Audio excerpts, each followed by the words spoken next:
នាយករដ្ឋមន្ត្រីកម្ពុជាសម្ដែងពីក្តីបារម្ភសង្គ្រាមនៅមជ្ឈិមបូព៌ាធ្វើឲ្យសេដ្ឋកិច្ចសកលលោកប្រែប្រួលលឿន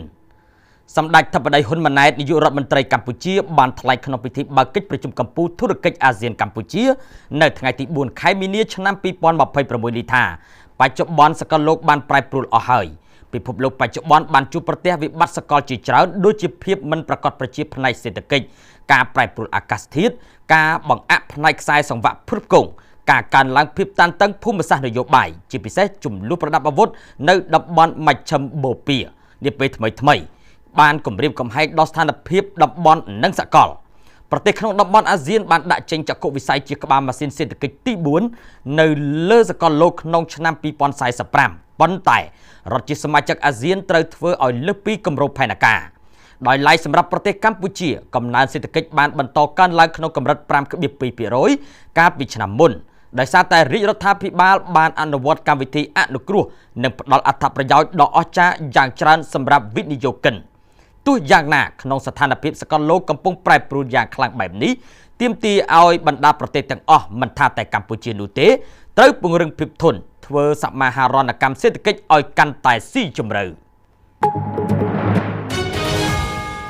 ផ្ទាំងគំនូរសិល្បៈដើម្បីសន្តិភាពនៅមុខវត្តប៊ូតុមវត្តីចាប់ផ្ដើមបើកឲ្យចូលទស្សនាពីពេលនេះទៅហើយគំនូរសិល្បៈដើម្បីសន្តិភាពផ្ទាំងទី2នៅបរិវេណសួនច្បារវត្តប៊ូតុមវត្តីរាជធានីភ្នំពេញដែលបង្ហាញពីសោកនាដកម្មនៃសង្គ្រាមព្រំដែនបានសម្ពោធជាផ្លូវការដាក់តាំងបង្ហាញសាធារណជននិងអន្តរជាតិទស្សនាចាប់ពីពេលនេះរហូតដល់ដំណាច់ខែឧសភាឆ្នាំ2026គំនូរមួយផ្ទាំងនេះគូលើផ្ទាំងក្រណាត់មានទំហំ5ម៉ែត្រនិងបណ្ដោយ35ម៉ែត្រគូដោយសិល្បករខ្មែរប្រមាណ70នាក់ក្នុងរយៈពេល10ថ្ងៃផ្ទាំងគំនូរនេះបានបង្ហាញទុក្ខវេទនារបស់ជនស៊ីវិលនិងការបំផ្លាញវប្បធម៌តាមរយៈស្នាដៃសិល្បៈនិងកំណត់ត្រារំលោភបំពានប្រឆាំងជនស៊ីវិលហេដ្ឋារចនាសម្ព័ន្ធនិងបេតិកភណ្ឌរបស់កម្ពុជាជាមួយគ្នានេះក៏ដើម្បីអំពាវនាវឲ្យមានការអន្តរាគមន៍ពីសហគមន៍អន្តរជាតិទាមទារយុត្តិធម៌ពិសេសជំរុញឲ្យភាគីថៃដកកម្លាំងចេញពីទឹកដីកម្ពុជាថ្លែងក្នុងពិធីសម្ពោធផ្ទាំងគំនូរសិល្បៈលោកហ៊ុនម៉ាណីប្រធានសហភាពសហព័ន្ធយុវជនកម្ពុជា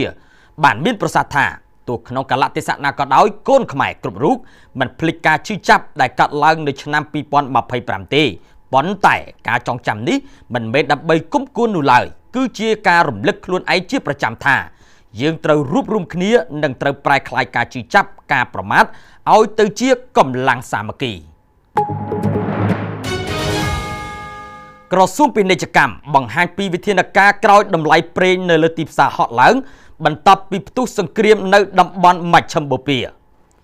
អ្នកនាំពាក្យក្រសួងពាណិជ្ជកម្មលោកប៉ែនសុវិជាតិនៅថ្ងៃទី4ខែមីនាបានចេញមកបញ្ជាក់ជំវិញវិធានការនានាដែលកម្ពុជាត្រៀមជួយសម្រាលបន្ទុកការចំណាយរបស់ប្រជាពលរដ្ឋនៅពេលតម្លៃប្រេងនៅលើទីផ្សារហក់ឡើងក្រោយពីផ្ទុះសង្គ្រាមនៅតំបន់មជ្ឈិមបូព៌ាដែលវិធានការនោះរាជរដ្ឋាភិបាលក៏ធ្លាប់បានធ្វើនាពេលកន្លងមកនៅពេលតម្លៃប្រេងជាសកលបានកើនឡើងក្នុងនោះរាជរដ្ឋាភិបាលកម្ពុជានីតិកាលទី7នេះនឹងបញ្ចុះតម្លៃលក់រាយ$1សេនក្នុង1លីត្រក្នុងករណីប្រេងនៅលើទីផ្សារអន្តរជាតិមានតម្លៃចាប់ពី$90ក្នុង1បារ៉ែលហើយប្រេងម៉ាស៊ូតមានតម្លៃចាប់ពី$100ក្នុង1បារ៉ែលលោកបន្តថាតម្លៃប្រេងលក់រាយតាមស្ថានីយ៍ប្រេងឥន្ធនៈនៅកម្ពុជាត្រូវបានកំណត់ថ្លៃសម្រាប់រយៈពេល10ថ្ងៃម្ដងហើយចាប់ពីថ្ងៃទី1ដល់ថ្ងៃទី10ខែមីនាឆ្នាំ2026តម្លៃសាំងធម្មតាតម្រូវឲ្យលក់$3,850ក្នុង1លីត្រដែលតម្លៃនេះកើនឡើង$100រៀលបើធៀបនឹងការអនុវត្ត10ថ្ងៃមុនហើយម៉ាស៊ូតតម្លៃ$3,850រៀលក្នុង1លីត្រដែលតម្លៃនេះកើនឡើង50រៀលបើតាមលោកប៉ែនសុវិជាតិសង្គ្រាមនៅតំបន់មជ្ឈិមបូព៌ាធ្វើឲ្យតម្លៃប្រេងនៅកម្ពុជាតិចឬក៏ច្រើននិងរងផលប៉ះពាល់ដោយប្រទេសយើងមិនមែនជាប្រទេសផលិតហើយការប្រើប្រាស់ផ្អែកលើការនាំចូល